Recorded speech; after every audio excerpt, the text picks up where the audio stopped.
Well, folks, welcome to one more edition of Politics and Random. Berto Willis, your host. Thank you so kindly for being a part of the show. We are going to have a great show for you today. We are going to have a great show for you today, my dear brothers and sisters. So, what are we going to talk about today? Well, after I did a whole lot of cuts this weekend. I did a whole lot of cuts this weekend. And what I found out this weekend is that we have a lot to talk about. We have a lot to talk about, and I think we have to talk about it in the right frame of mind. I think we have to talk about it the way it needs to be spoken about. And in doing that, I think everything will be well, but we have to be honest in the way we talk about things. Anyhow. Are we on? Yes, we're on. Michael Rudnin, welcome aboard. He says, what are the chances Democrats keep their promises and pass the 1400 stimulus bill early this month before Biden passes a month in office? It seems like they are already doing the markups right now. What they have to do, because they're using reconciliation, every item that they put in that budget, or rather in that bill, has to show some position on the budget. In other words, they couldn't do reconciliation to say we want to eliminate gay marriage, or we want to allow gay marriage, or we want to. They can't use that for any of those processes at all. However, anything that they can find a way to say it has an effect on the budget, they can use reconciliation for. And that is why today a lot of people got happy. Because when it comes to the minimum wage, the CBO comes back and says the minimum wage would have a $49 billion or something, some number in that area, effect on the budget.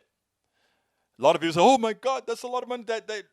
What that means is that you can put it in a bill. And why can you put it in a bill? Because it has an effect on the budget. Will Biden and those guys do it? We don't know. It's up to you. You're going to be the one that have to tell these guys, you are going to do it. We want you to do this, and we want you to do this like pronto, now.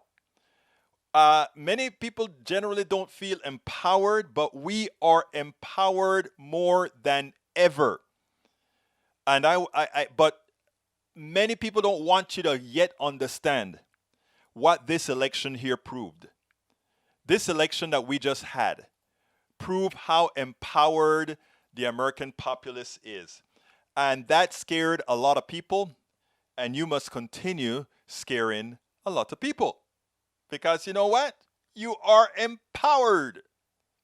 Okay, now that I've said that, let me continue. Maywood, welcome aboard. Maywood says, hello from Long Beach, California. Bridge MCP, not sure then how long before we get it. We probably won't get this until March, close to IRS time, That's my gut feeling. Because, these guys can work as slow as molasses. And so what I tell people is don't expect it in this month. Expect it likely in March. And expect Bernie likely to win the thing where it's not going to be $50,000 as a cutoff per person, but likely closer to the 75,000. Or even if they don't go 75, they'll kind of put a marginal drop off so that everybody can save face. That's how these things generally work. So as far as whether it's gonna come to fruition, brothers and sisters, it will be coming to fruition, because here's the biggest deal. Democrats will have look, what Republicans want Democrats to show is, even though you don't like us, they can't accomplish anything. What we saw out of the initial Biden is, you guys are going to either go with this, or we're going to do it the right way. We're going to do it via reconciliation, which is the way it should be done anyway. We should have majority rule. You have the Bill of Rights that protect individual rights, but we should have majority rule. That is just how it should be. Anyhow, so Bridge MCP, Maywood, welcome aboard. Michael Rudnin says, Maywood can't blame Republicans. Democrats have control of Congress. Yeah, you're correct, but you have to go through the different things. Mike W says, is cheap insulin bad policy? How can cheap insulin be bad policy? Not possible. Insulin was developed by our government in the long run when you take a look at the chain of commands. And then it's not really patentable insulin, right? But the way they deliver it and the way they package it is a trick that they use to charge you those overbearing prices in the thousands per month. That's how they do it. It's all it's expensive medicine is bad policy because they're made expensive for marketing purposes and not for manufacturing purposes. Remember that. Your expensive drug is not that it costs a lot to make or it costs the private company these billions of dollars to develop, as they'll tell you. It's a lie. It costs a lot because they make marketing decisions to force those prices. They can raise, remember, you have to look for the video that I have that says, whatever the market will bear. And when you are sick, your personal economy plus your credit plus your assets is whatever the market will bear for many people. Many people would pay whatever it takes to try to get better. I tell my wife all the time, if I get a certain kind of sick, if I find out that you're putting me on pumps and all these kinds of things where, I don't want any of that. I am not going to give away any of my well-being to the drug companies and all these other people that depend on using us as their raw material. It's not right. It's immoral. So the little that I have, the little that we have, even that they want. Eric says, does small business want it? I'm a small business. Hell yeah. Bridge MCP, I kind of understand why some won't raise the minimum wage, small business and COVID. I kind of understand why some won't raise the minimum age or wage. Which one are you talking about? I think you mean wage, right, Bridge? Anyhow, Maywood says, only in part, they try 50% plus Harris. Yeah, exactly. All right, let's continue. Eric, Mike Rudnan says, means that Democrats had seen a break in their promise. They won't do it this time, and if they do, they're shot for 2022. Eric, when do the green jobs come for the laid off workers of Excel? I have a tape that I did of that, and then we'll take it on the other side of that. So actually, that's how we start today. Mike W. says, Trump lowered the cost of medicine. Biden reversed it, saying it's bad policy. Just saying, Biden has raised insulin prices. Mike W., please lay off right-wing media. They lie to you. They lie to you. Please. Trump policies usually follow one standard bearer. Somebody makes a bunch of money that then kicks back to him. Policy is not just making an edict. Policy is how it goes through the entire economy. We'll talk about that a little later, Mike W. But thanks for putting that up, brother. Bridge MCP says it's also to be insurance company. My sister-in-law pay $5 to my $125 for the exact same medicine. Exactly. It's a racket. The entire system is a racket. Carl Cox, welcome aboard. I think I saluted Mike W. I think I saluted Michael Rudnin. I think I saluted Maywood. Trump did not lower drug prices. Drug prices went up under Trump. Stop listening. Carl Cox said the same thing that I said. Anyhow, today's program, let's go ahead and tell you what today's program is all about. Title of today's program is, Will the Republican Party Ever Return to Reality? UK's Boris Johnson may hold a clue. We analyze the Republican Party for what it is as opposed to what they imply they are. It's why they're losing registered members. And tomorrow I'll show you about the losing of registered members. I didn't have enough time to do all the cuts. I did 6 cuts for today, but I didn't have enough time to finish the others. So I'll give you that at a later time. Anyhow, so the first one, I want you to see how Biden's secretary handled Fox News' Peter Doocy. It was, in my opinion, a Doocy without even raising her voice. Check this out. We'll then take it on the other side. There's nothing like having a competent White House. Check out how Jen Psaki, President Biden's communications secretary, actually press secretary, watch how she handles this precocious, smart aleck journalist. I am not sure of his name or where he's from, but it's evident that he's likely from some sort of a conservative rag, trying to rag on the Green New Deal and the president making sure that that oil pipeline doesn't get built. Check this out, and then we'll take it on the other side. Go ahead. Thank you, Jen. I do have a question on COVID, but first on energy. When is it that the Biden administration is going to let the thousands of fossil fuel industry workers, whether it's pipeline workers or construction workers, who are either out of work or will soon be out of work because of a Biden EO, when it is and where it is that they can go for their green job? And that is something the administration has promised. There is now a gap. So I'm just curious when that happens, when those people can count on that. Well, I'd certainly welcome you to present your data of all the thousands and thousands of people who won't be getting a green job. Maybe next time you're here, you can present that. But you said that they would be getting green jobs, so I'm just asking when that happens. Richard Trumka, who is a friend, longtime friend of Joe Biden, says about that day one Keystone EO, he says, I wish he, the president, had paired that more carefully with the thing that he did second by saying, here's where we are creating the jobs. So there's partial evidence from Richard Trumka. Well, you didn't include all of his interview. Would you like to include the rest? So how about this? The Laborers International Union of North America said the Keystone decision will cost 1,000 existing union jobs and 10,000 projected construction jobs. Well, what Mr. Trumka also indicated in the same interview was that President Biden has proposed a climate plan with transformative investments in infrastructure and laid out a plan that will not only create millions of good union jobs, but also help tackle the climate crisis. And as the president has indicated when he gave his primetime address to talk about the American Rescue Plan, he talked about his plans to also put forward a jobs plan in the weeks or months following. And he has every plan to do exactly that.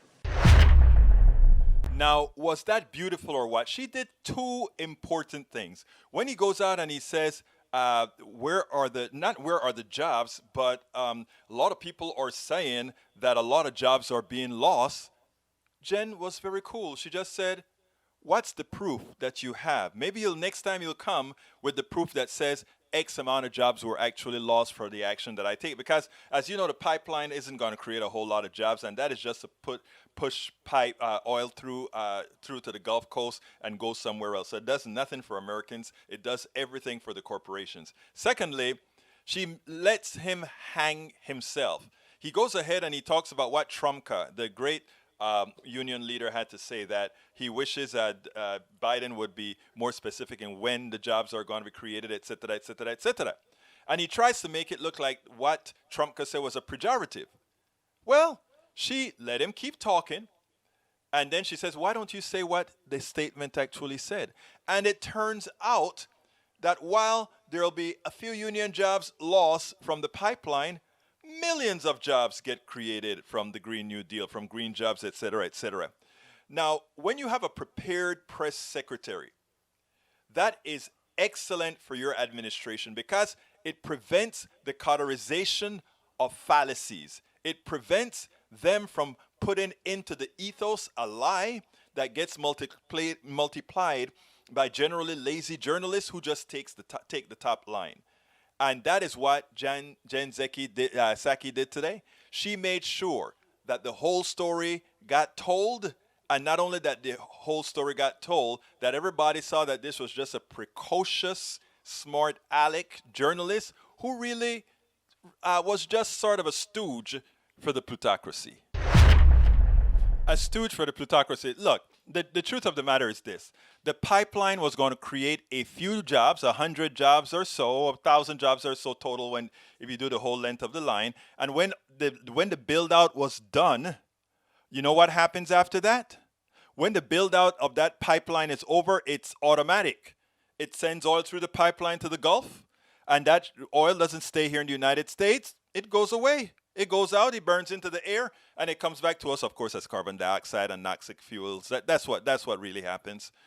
So the idea behind creating policies for long-term pipelines, Eric just said, but they're going to send it by rail anyway. Maybe they will. We can't stop that. We're a capitalist society, right? But the thing about it is, when you create fixtures that are lasting, the people that are attached to it do more difficult things to keep it. However, if you're moving it with trains and and trucks and all of that, as bad as that is as well, the thing about it is those are transient. Look, green energy is here. Green energy is sustainable. And most importantly, to cover the misinformation that we get from the right that says the problem with green energy is that it's intermittent. You can't turn it on or off. You can't turn on light. You can't turn on a switch for light or for wind or a switch for the sun. That's true. That's why you have something called batteries, the back in store. And in our entire society, we are filled with batteries. A lot of people don't take a look at, when you look at a dam that has water in it, that's a battery. It holds back water at a higher level energy. And then when that energy is needed, the water comes down, it turns a turbine, that's a battery. Another form of battery is oil. Oil is a battery. Oil has held on to solar energy from plants that have decayed over millions of years, and it's an inexhaustible supply on Earth. But oil is a battery. For the wind and solar technology, our oil becomes batteries made of NiMH, nickel metal hydrates, or that's actually the older technologies, or lithium, or one of those technologies to store. So yes, all forms of energy can be transformed and stored. So whenever they tell you the problem with solar energy or the problem with wind energy is that you don't have control, it's not true. And if they tell you, okay, but if you put it in a battery, the battery can be exhausted. So can the water in the dam. If you doubt me, go to Lake Powell in Las Vegas and see what's happening with the overuse of the snow melt caused by weather change. But we don't have that problem with solar, right? Solar is going to be here for a few more billion years until the sun burns out. So therefore, we can create a solar, and by the way, oil is solar energy, just old solar energy that was created millions of years ago. So what I want to do with people is to try to tell them, you cannot just live on what the Fox Newses of the world are telling you. They really make people less thinking people. When they think, what happens when the wind stops blowing? Well, what happens when it stops raining? That's why you have Lake Powell, the battery. Nickel metal hydride, the battery. Lithium, the battery. So people, nuclear energy is, I go back and forth with nuclear energy because nuclear energy contained is clean because it doesn't throw carbon into the sky. However, the problem is disposal of nuclear waste nuclear material lasts for hundreds of thousands of years. So that's a problem. If you can get by with solar and wind, there's not a need for nuclear. Nuclear should be a last resort. Natural gas is not much cleaner than clean oil. In other words, than catalytic converted oil. So we have to really understand these things. It's important that we not allow the other side to continuously lie and make us dumber and dumber. Dumber and dumber. I mean, America, who would have thought the bastion of democracy would have had an insurrection? Who would have thought it? I am from Central America where these things happen. Who would have thought it? But you know why this is happening? This is happening Lake Mead, you're right. Powell is one further up north. You're correct, Lake Mead. But you know what? It's important for people to understand this. The reason insurrections and all of that are occurring now, like I said, is we are being made so much less intelligent, and it was by design. The Powell Manifesto. The Powell Manifesto. Please, people, my brothers and my sisters, the Powell Manifesto distinctly stated, not in these specific words, we need to make America dumber. And why do we need, and again, I am from Central America. I came here because America was that smart country, that bastion on the top of the hill. And my 30 years here, I've seen our composite IQ fall. Not because of the people, us, the people, because it was designed to do that. They took civics out of school so you no longer thought you had control of your government. They took geography and all these other subjects out. You know, when I came to the United States, I had to know the capital of every state. I mean, well, actually, we didn't have to, but we learned that back in Panama. We had to learn the capital of every country in the world, the capital of every state in the United States, because we had a good alliance with the United States. I mean, it's amazing. So when it was time for me to take my test to be a naturalized citizen, it was easy. I didn't even have to read anything to take the. For me, it was funny. Oh, really? Okay. Click, click, click, click. And you go to any Panamanian who went to a high school in Panama and Costa Rica and all these places. That's what you find. Over here, that's how it used to be. That is how it used to be. But they purposely don't want you to know geography. They purposely don't want you to know history. Because if you learn geography and history, you'd learn that a country like England, what we are fighting against, not we, but the people who don't know, when it comes to Medicare for all, they love it. I'm doing a piece on that as well. So I tell you what, let's go ahead and do the other piece on conservative, what this conservative host had to say. I think it's important. This morning I got up, I went and did my perusing of my different news, both international and national. Went on to my blogging site, dailycoast.com. You guys need to check that out, dailycoast.com. And I put quite a few of my blogs from my website out there. So yesterday I put a blog out titled Joe Scarborough ridicules Kevin McCarthy and his Democratic list, the 4 years of McCarthyism. And, I thought people would enjoy the topic because it's actually great seeing conservatives who've seen the light about their party. Now, I got one message that I found that I loved.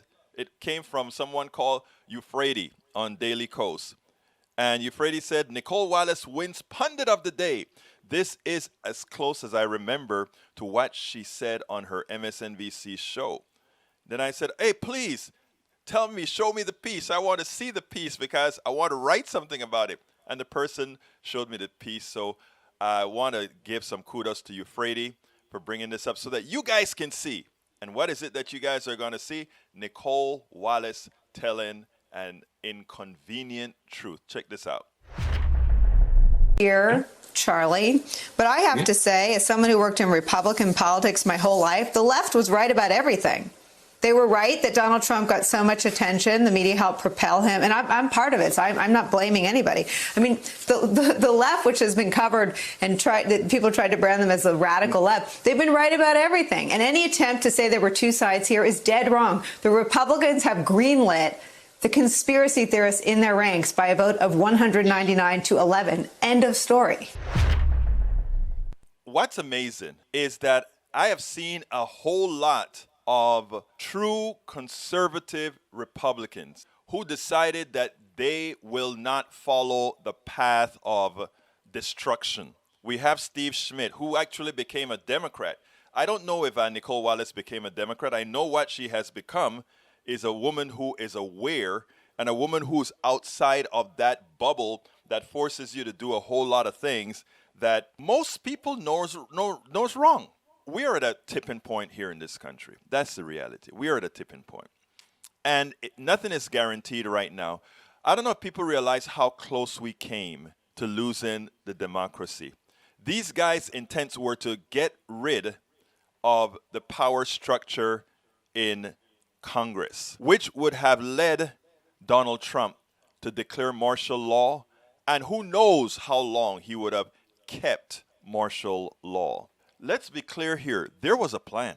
This was an attempted coup that failed because of the incompetency of a whole lot of people, because with the control of the executive, the control of the military, and their reaction. We could have had a constitutional issue where martial law were declared, and if the generals decided to follow the Constitution as written, there's a good possibility we would have declared martial law and we would have been in a completely different situation here.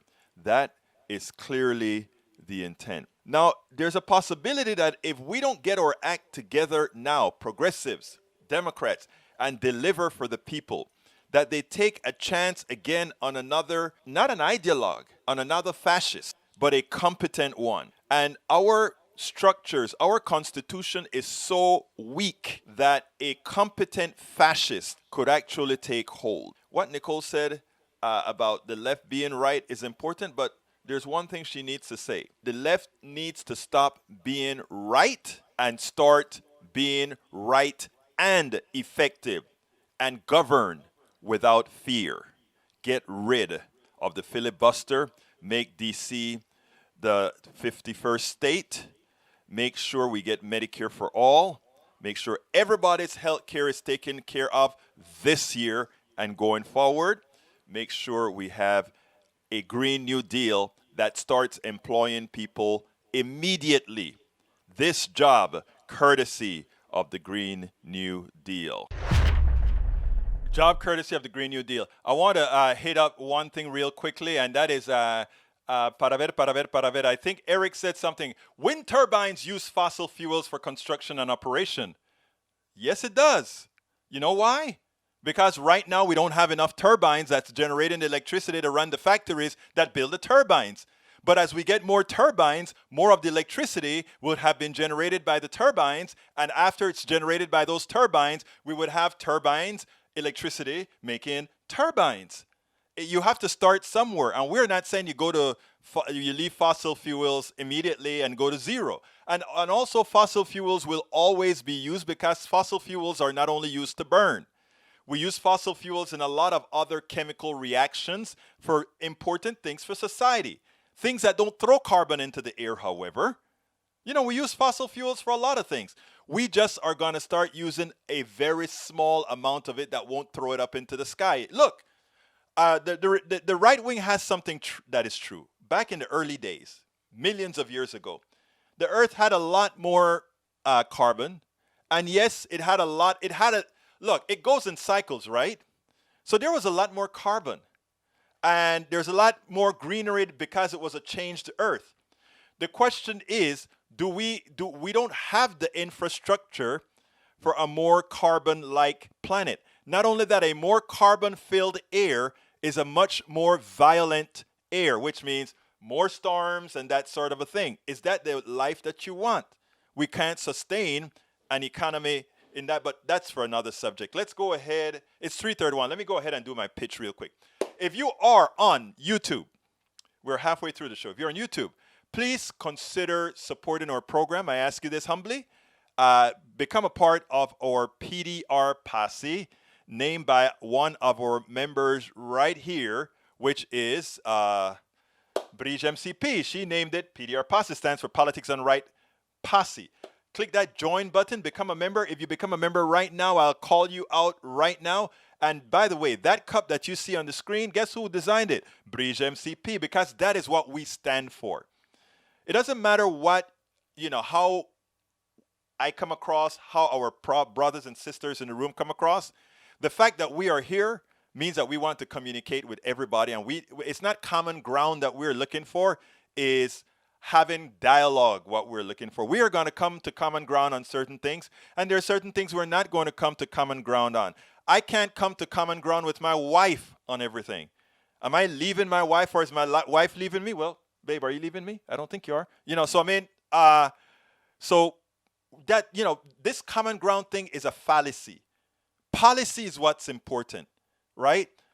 We can develop policy that we want, the majority rules in policy, but when it comes to being friends and talking, you don't have to be a Democrat to be our good friends. You don't have to be a Republican to be our good friend. You just have to be a human being to be able to communicate with each other.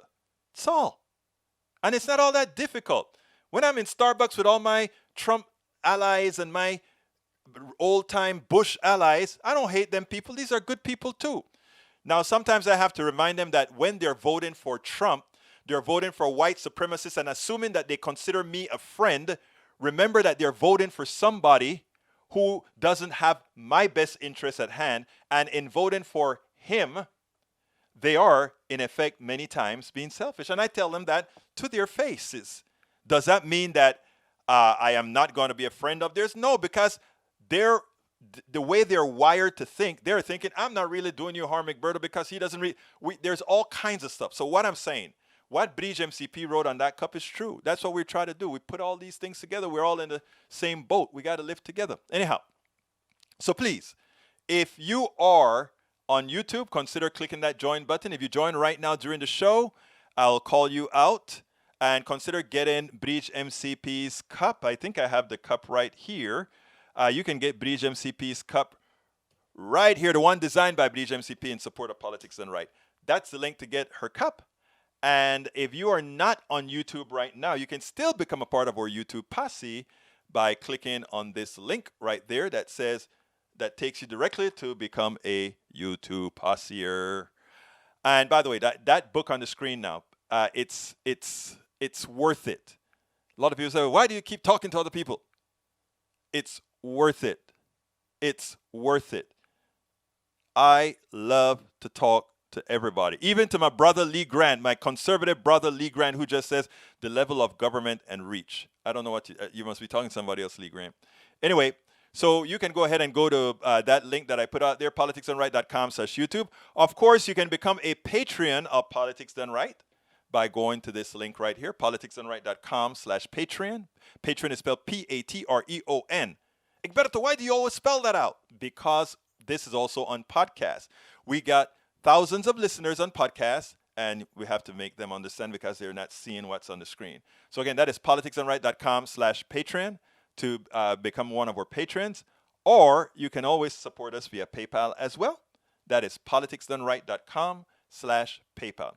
So please find a way to support us however you can. Anyhow, Representative Hakeem Jeffries, we're talking about the insurrection. And many Republicans want us to just turn the other cheek and forget that happened. 5 people are dead. They want us to forget that happened, right? Forget that happened. Hey, Susan ordered a mug. Give Susan a shout out for me, Bridge MCP. Give Susan a shout out for me. And tell her to come to the show. Tell her I want to talk to her. Anyhow, we'll be friends. I know she's on the right, but my sister's on the right, so it's okay. We'll be friends. Anyhow, let me just play this one here because this is important, what Hakeem did right here. Check this out. A few videos ago, I said the one thing we cannot allow is for somehow Republicans to sweep this unpatriotic, seditious insurrection under the rug, to make it seem like it was just a riot, to make it seem like it wasn't important and that we need to move on. We cannot allow that to happen. This was an attempted coup on the government. So in Congress today, Representative Hakeem Jeffries did exactly what needed to be done to always keep these guys on their toes and not allow them to not let America see that what they did was unpatriotic. What they did was seditious. What we had was an insurrection. It wasn't a riot. It was an insurrection. It was an attempt to take down this government. It was unpatriotic. And we have to make the association. That party is an unpatriotic party. The leadership attempted to bring the government down. Check out Hakeem Jeffries and let's take it on the other side. We're going to work with Republicans whenever and wherever possible. We did it with Donald Trump. But the notion of you coming here lecturing us on your first day before this committee, it's not about words, it's about actions. You know what? Explain your actions on January 7th when you supported an insurrection. You said it was not about words, it's about actions. Those actions, Mr. Chairman, in my view, were unpatriotic to provide aid and comfort to what Republican in many parts of the country have characterized as a violent insurrection incited by the former president of the United States of America. You also said that any mistake is not your fault in terms of what's being taught to others. That's what the former president of the United States peddled for 4 years. He took no responsibility for anything. And Mr. Chairman, there's some members on the other side of the aisle, including perhaps former NFL players, who defended that kind of irresponsible behavior. So it's just hard to be lectured here, given the actions that have been taken. And I would just hope that we're going to proceed with some measure of truth, decency, and intellectual integrity as we make our arguments, even though we know we're going to fiercely disagree, as has been in the case in the past. I'm happy to yield. Okay. Was it insurrection when in 2016, 7 of your colleagues objected? Was it insurrection for the last 3 Republican wins, presidential wins that they objected? No, it was not. It was a voice. It was having the people realize you had some concerns. Now, in terms of... Thank you. Reclaiming my time, you asked the question. A violent insurrection resulted in the spilling of American blood. People died. The Capitol was desecrated. Urine and feces was left behind. The Confederate flag was bandied about. That didn't even happen in this Capitol during the Civil War. The Trump flag was placed in the stead of the American flag. That's an insurrection, that's sedition, that's undemocratic, that's problematic, and the American thing to do is to stand up to it. Now that is the way it's done. You make sure and categorize all the seditious acts, not rioting, the seditious acts, the desecration of the Capitol. You do that. You associate these violent, unpatriotic behavior with those who perpetrated it when they didn't get their way, to those who perpetrated it even though they knew it was based on a lie. Hakeem Jeffries, that is the template of how this entire session must go whenever an attempt is made to call any one of the progressives or Democrats somehow unpatriotic or whatever. Remember what Steve Schmidt said, former Republican, now turned Democrat, because he said there's only one party left in this country that will secure our democracy. Remember, these guys were willing to take down the country for Trump.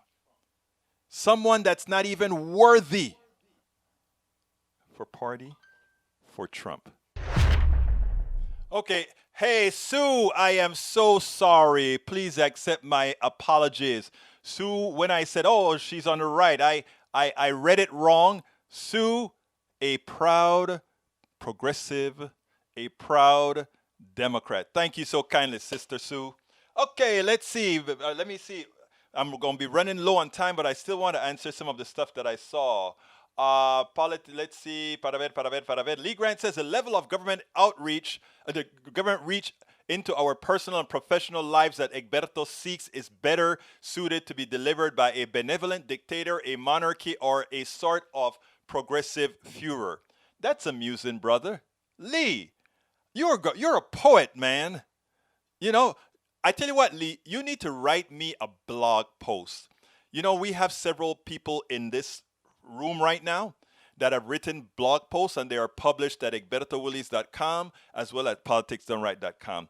And if you write something that is truthful, and I know you're a truthful guy, but in your opinion, I'd love to publish some stuff. You're poetic, brother, but here's the deal, brother. Here's the deal. No, I am not a dictator, nor would I want to be. All the policies that I support would be voted on by the vast majority of Americans. I went to a Netroots where Elizabeth Warren gave a hell of a speech. And that speech went ahead and enumerated what policies Americans say they want. And there's another person that I don't remember if I spoke to them on this show or not, that came out and said, remember this, if you take a look at the laws that our government passes, the laws that Americans say they want rarely get passed. The laws that the plutocracy, the wealthy people, the corporations, most of their laws get passed. So not because you don't see the things that I support get passed means somehow it's something that Americans don't want. Americans want Medicare for all when it is explained honestly. Americans want the Green New Deal when it is explained honestly. Americans want all these policies. But there's a machine out there to misinform and lie about. Green New Deal, we won't have enough money to pay for it. Yes, we do. The Green New Deal creates jobs. Not only creates, and you know, we don't have to say in some sort of phantom world it creates jobs. To turn this world into a green and all these kinds of stuff, it has to create jobs. We got to create all these new things. And that's where the jobs come from. It's a lot of new things. So if we could just get to our folks and let them know, don't believe the crap you're reading. As a matriarch of the Ponca Nation, I am honored to have the responsibility of caring for the generations to come by, ensuring health and welfare for Mother Earth, Father Sky, and relatives in every form. Life itself hangs in the balance, and we women are coming together to say that we must make to correct the choices for our collective future. KC Camp Hodinika, Ponca Nation, environmental ambassador. Look, let me tell you, women are going to be the savior of this world. I still think this. And I honestly, and I say that because there's this thing with men, and I think it has to do with testosterone, and those men who cannot control the urges that that particular drug gives us. And if you take a look at how this pandemic was handled in the countries where women ran the pandemic, the first countries that came out great, New Zealand, Germany, I mean, it's run by women. And the reason why is they just want solutions. They don't have that other thing that they work with. And, you know, as a man, it is sort of like, I live the man's world. And I know what it's like, you know, when you go into an office and a man wants to show he's the man, you know. And believe me, it's hard to get out of that model when society teaches you that, right? So when you talk about Mother Earth, whatever that number is, E2247, it is absolutely true that we are waiting on women to take care of business. We are waiting on women to take care of business. Okay, next one is Tapper and what Tapper did. Let's see what Tapper did to Toomey. It's going to be good. Senator Pat Toomey became the sacrificial lamb for the Republican Party to go out to say why they don't want to support the American people by passing a bill that is necessary to support a large percentage of the American people that are living through a K recovery. I want to state this first. A K recovery is when some people are doing very well because there is more that gets done. Companies like Amazon and others who get increased businesses because everybody has to stay home. Companies like Zoom get increased businesses because people have to stay home. Those people who work for those particular companies do very well, but everybody else, they're in trouble. The workers in the restaurant businesses, the workers that are dependent on the purchases of those in the restaurant businesses, all the bread makers, the candlestick makers, and everybody these industries support, they follow the path of where their businesses actually go down. Well, Pat Toomey believes that because some parts of the economy is doing fine, that it is okay to just let everything stay as is. Forget about those people that are having problems right now. Let's listen to it, and then we'll take it on the other side. Because Jake Tapper did the perfect thing by using his own words against him, and we'll talk about that a little bit after. You hear is these broad generalities about, well, people are suffering, so let's spend another $2 trillion. It's not the right solution. So much money has already been allocated for these things. So let me ask you, I mean, you talk about how the economy is improved, and the economy is improved, but the U.S. is still down almost 10 million jobs since the pandemic began a year ago. Job growth is crawling. We just got the jobs report, only 49,000 jobs added in January. I mean, that's really bad, with 400,000 Americans taking themselves out of even looking for jobs. 24 million Americans don't have enough to eat. The CBO says it's going to take until 2024 to fully recover without sizable relief. How do you explain your opposition given those facts about millions of struggling Americans? I mean, we've allocated money for these purposes. And by the way, CBO is projecting that we'll have almost 5% next year if we don't do an additional bill. While President Biden has given some great speeches about unity, he's governing from the hard left. This is a list of liberal Democrat wish lists for massive spending and don't let a crisis go to waste. People remember that we did have an economic crisis, and so try to load up as much spending as possible, irrespective of the need. By the way, how do you know that? 10 Republican senators marched down to the White House and offered to do another bill. I don't agree with them. That's enough to pass it in the Senate, and still the Democrats are saying, nope, it's our way or the highway, and they have passed legislation that will allow them to do a multi-trillion-dollar bill with strictly partisan votes. It's really unfortunate. But I mean, just for the record, you oppose that $600 billion proposal from the 10 Republican Correct. senators. Absolutely. But I mean, I oppose it. My point is, if you're President Biden and you're serious about having a bipartisan, working together with people on the other side, bringing people together in unity, he has the opportunity to do it. And yet, they appear to be intent on ignoring Republicans. So President Biden, as you note, has signaled that he's moving forward on his plan with or without Republican support. This is what he had to say. I'd like to be doing it with the support of Republicans, but if I have to choose between getting help right now to Americans who are hurting so badly and getting bogged down in a lengthy negotiation or compromising on a bill that's up to the crisis, that's an easy choice. That sentiment actually sounds a little bit like what you said when you wanted to pass a bill that you supported with only 51 votes after Republicans won in 2016. Take a listen. I am hoping that our Democratic colleagues will work with us so that we can begin to make the constructive changes that we need. But if not, I think we should use all tools available to get this job done. So how is what he's doing any different from what you said? Because I was talking about tax reform, and these are very dissimilar, Jake. I think it's also worth looking at some of the particulars. There's the unemployment benefits. President Biden is insisting that we increase unemployment benefits to the point where more than half of everyone who's unemployed will be getting paid more not to work than they make working. Right. How does that make any sense? According to a that's according to a University of Chicago study from last year. It is clear that what Toomey and many Republicans believe it's, okay, we'll negotiate with you. We'll negotiate with you down to what we want. And then that's bipartisan.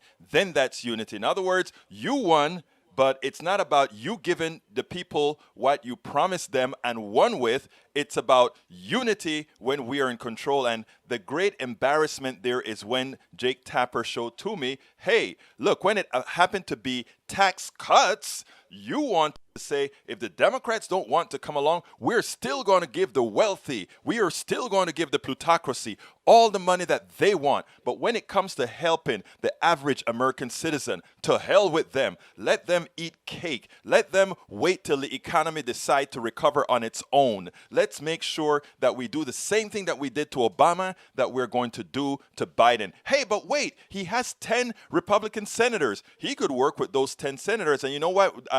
Working with Obama has proven that those 10 senators would string Biden along, string him along. And when it's time to get a vote, they'll vote no. He talks about, oh, there are people who make more money when they get unemployment than they got money when they were working. Does that tell you something? If the extra unemployment is so little, $400 a week, and that is somehow going to bring them into making more money than they were making when they actually work, that tells you why you need to increase the minimum wage. That tells you why it is that the economy has improved very well over the last 40 years. Productivity has gone through the roof over the last 20 years, and we're still at $7.25 for the average for the minimum wage. And we're still not increasing the wages for the average American citizen commensurate with how productivity has increased, with how the economy has grown. It has always been a bifurcated economy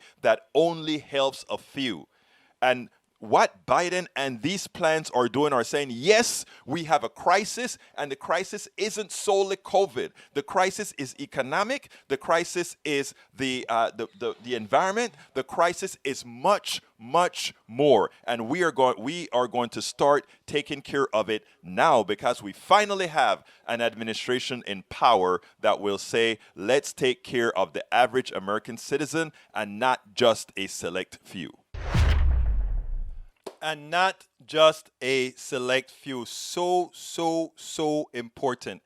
We have to take care of people. Now, I only have 7 minutes left, but I have 10 minutes of videos left. So I'm going to do those two. I was going to play Tom Hartman tomorrow, but I can't because I have this video and some others that came in.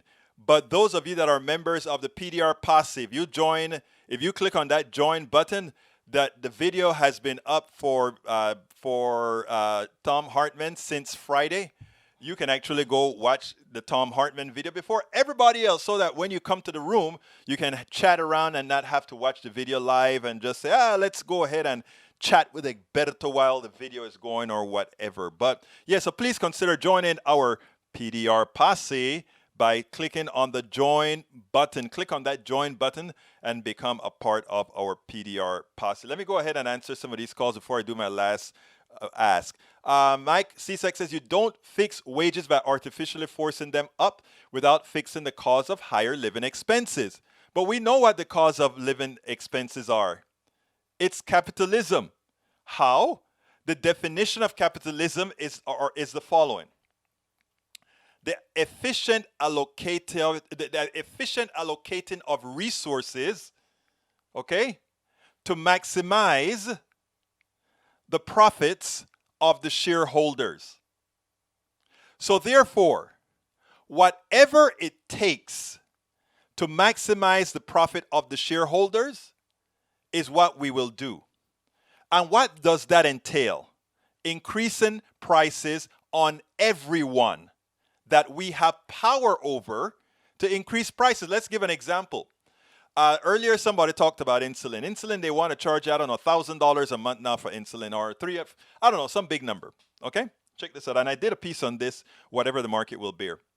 If your kid has diabetes, and your kid is going to die without diabetes, irrespective of the cost, whatever you have to scrape up to purchase that insulin for your kid is exactly what you will do. You know why? Because there's no market there. There ain't no market. You say, oh, well, but there could be 10 different drug companies. But in the capitalist system, this stuff called collusion is very, very frequent. They decide what they're going to make the floor. They decide that the floor is going to be X price. And you know, so you can say, people say, oh, well, that is artificial. That is not real capitalism. That is manufactured capitalism. It doesn't matter. It's what exists. Capitalism is a failed economic system as we interpret it, because it works on several tenets. One, whatever the market will bear. And for the average person without power, if you don't have pricing power, if you don't have the ability to set prices, you ain't got no power. But the person who has the ability to set prices, they have power. That is the reason why you can pay for water. You say, oh, but what, you don't have to drink water. You don't have to drink bottled water, true. But let me give the crazy example of Nigeria, Lagos, Nigeria. You can say, oh, you don't have to drink that water. You don't have to drink bottled water. No, but this is how the plutocracy works, right? It makes sure that government doesn't work.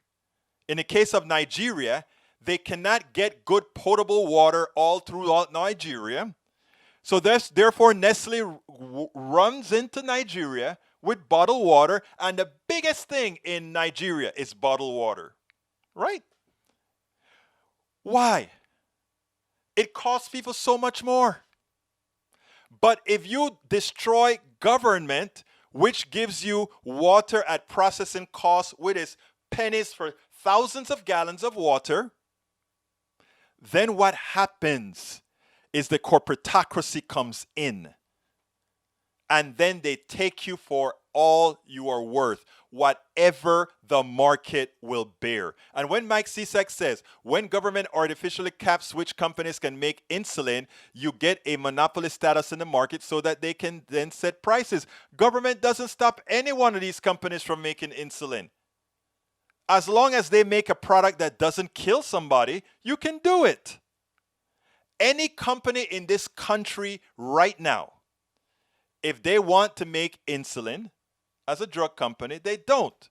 But you have to understand the underbelly of the capitalist system. Just like the mafia takes, this is my territory, this is your territory, this is my territory. You ever wonder why certain territories don't get oversaturated? And if they start to get oversaturated, the big guy buys the little guy? Take a look. All you got to do is read the newspaper. That's all you got to do. Read the newspaper. Everybody stake their place. This is what we do. Coca-Cola does this. Pepsi does this. And whenever somebody joins the market that looks like they could somehow gain a foot, Pepsi then buys them up, or Coca-Cola then buys them up, and then we keep what's going. And then you can say, wait a minute, that's a monopoly. Yeah, but, look, I like that you said that. Egberto, you're talking about regional monopolies and duopolies, which need to be made illegal. Correct. They need to be made illegal, but there are all kinds of ways around these things. And that is why you need, by the way, what you're talking about is correct. A managed capitalist structure, I have no problem with. Very, very well managed so that those things can't occur. You know, it's I tell you guys my story about developing an application that had a cart that did a one-click. But Amazon has the patent for that. So that product that I wanted to put on the market, I couldn't. Amazon had the market. So and by the way, in my book, as I see it, Class Warfare, Class Warfare, the only resort to right-wing doom, I explain how patents work and how patents destroy the economic system, and it's a part of capitalism. So anyhow, you can go to my site and get this one too. It's worth it. It's the one about talking to people. Look, I got to get out of here, but I want to tell you guys something. You won't come here to this show and me lie to you. And if I inadvertently tell you something that is incorrect, and I am corrected, I have zero ego that would prevent me from coming and say, hey guy, you were right. You were right. I think that is how you get knowledge. I think that is how you get better. I think that is how you become more intelligent. You allow yourself to make mistakes. When you're right, you stand up for what you stand for. And you give yourself the ability to change. I've changed in topics. I've changed in many things. If we all can learn to do that, you know, we can actually do quite well. Rudnin calls me out all the time. Now, I mean, people say, hey, you didn't say that one right. To which I'll say, all right, I guess I'll say it in a different way for you to make sure you see that at least I know what I'm talking about now. You know? But anyhow, folks, look, love you guys. Thank you for being here. I know you could be anywhere. Please, please, please share these programs. Also, I need you, many of you, to be my agents. Please suggest to people that they join up. It's inexpensive. Please suggest that they become parts of the Politics Done PDR Posse, that they become patrons if possible, PayPal if possible, all these other things. Because to keep doing this is what we got to do. Look, thank you so kindly for being here. My name is Egberto Willies. This is Politics Done Right. I am what? Out. We spend a lot of time deconstructing the news, trying to parse it into a form that everybody can understand. We try to find those little nitpicks where it flies above the fray, etc. If you really like these videos that we do, I want to ask a big favor. Please go ahead, number 1, subscribe to our channel, and number 2, please join if you can. Thank you so kindly for watching. Keep watching. Please remember to share. We must populate the entire internet with our progressive message, a message that we know is what most Americans say that they want. So help us, please join.